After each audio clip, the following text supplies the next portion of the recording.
অনেক দিন ধরেই সব ভাই ব্রাদার মিলে কোথাও ঘুরতে যাওয়ার অনেক প্ল্যান করছি, কিন্তু কোনো না কোনো কারণেই আর যাওয়া হয়ে ওঠেনি।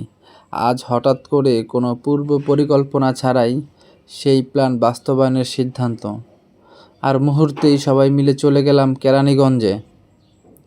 জায়গাটা ছিল খুব সুন্দর। ঘোরাঘুরির শুরুতেই 100 বছর পুরনো বিশাল এক বট গাছের উপরে সবাই একসাথে বসে আড্ডা। সেখান থেকেই শুরু হলো আমাদের আজকের আনন্দের গল্প। সবাই একসাথে থাকলে খাওয়া দাওয়ার মজাটাও যেন অন্যরকম হয়ে যায়। এরপর খেলাধুলা, নদীতে গোসল, নৌকায় ঘোরাঘুরি, একটার পর একটা আনন্দ কেটে গেল পুরো দিন। প্রচণ্ড রোদের তাপেও আমাদের আনন্দ উল্লাস থামাতে পারেনি, বরং এই তীব্র গরমের মাঝেও সবাই মিলে হাসি, আড্ডা আর দুষ্টুমিতে সময়গুলোকে করে তুললাম স্মরণীয়।